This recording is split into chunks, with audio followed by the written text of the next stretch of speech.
Hi, this is Kirk from livingafield.com. I'd like to welcome you to our video learning series, The Plants That Surround Us. Plants can have many common names. All too often, though, the same common name is used for multiple plants. As you may imagine, this can become rather confusing.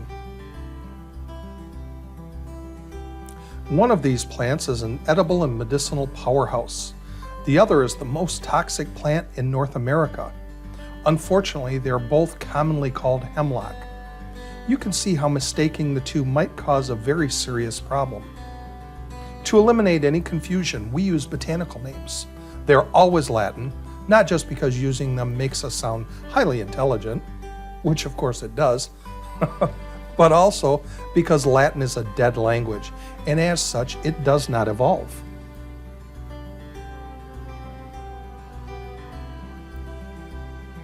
The plant we're going to be discussing today is black raspberry. Black gold between the thorns. The botanical name of black raspberry is Rubus occidentalis.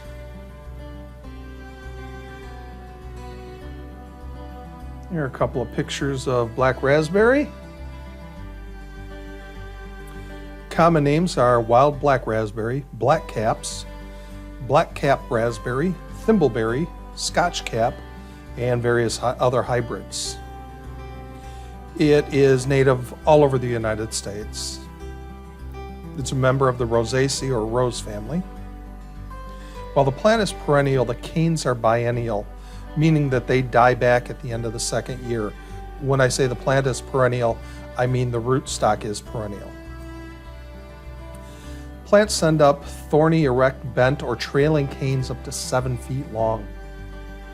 The leaves on the first-year canes of most species are compound and usually have 3 to 5 leaflets arranged palmately.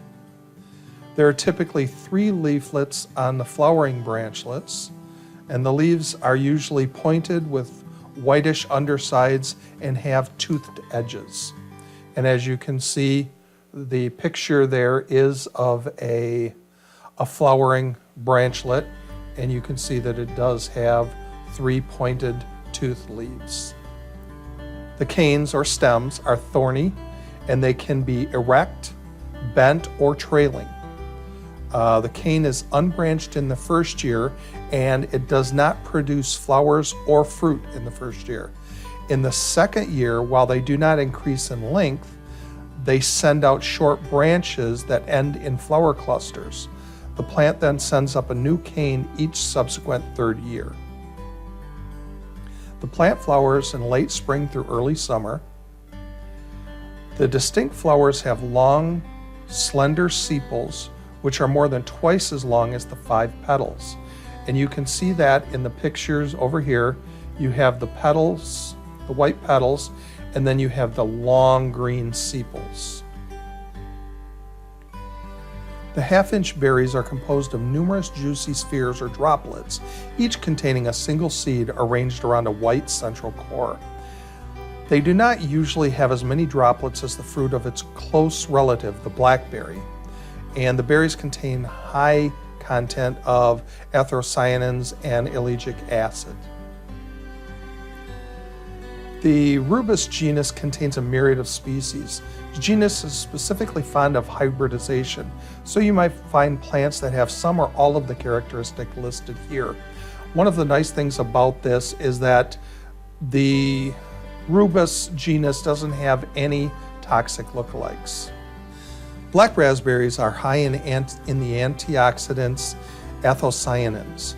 There's an ongoing small-scale clinical trial on patients with Barrett's esophagus.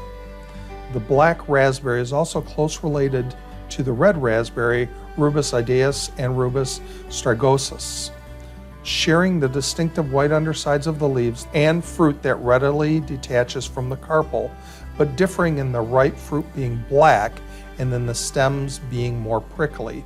The black fruit makes them look like blackberries, though this is only superficial, with the taste being unique and not like either the red raspberry or the blackberry.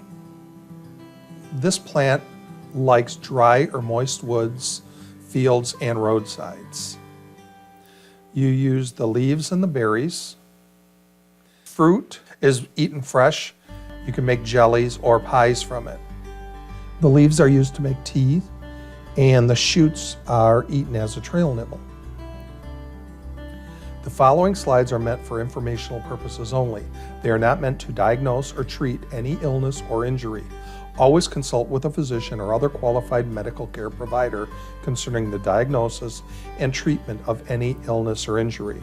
I want there to be no mistake. I am not a doctor, and I do not play one on the internet. With that being said, like other members of the rose family, this plant has wonderful astringent properties. It dries up mucus discharge. It has also been used to treat diarrhea, bleeding, mucus discharges, and the discomfort of varicosities and hemorrhoids. The plant is astringent. It has a binding action on the skin or mucous membranes that help dry up mucus discharge, tone local blood vessels and varicosities, and stop bleeding. It is anti-diarrheal, meaning that it alleviates diarrhea. It's homeostatic, meaning that it stops or prevents bleeding. It does this via its astringent properties. Rubus occidentalis has no toxic lookalikes, and I do not know of any drug interactions. As always, you should check with a doctor or other medical professional prior to starting any herbal supplement. Rubus occidentalis is a plant with a rich history of edible and medicinal use. I hope you get into the natural world and harvest some for yourself. I hope you've enjoyed this course. If so, please try one of our other online courses. You might also be interested in one of our guided plant walks. You can find all of our training opportunities on our website at livingafield.com. I would appreciate you taking a moment and emailing me your feedback on this video to videos@livingafield.com.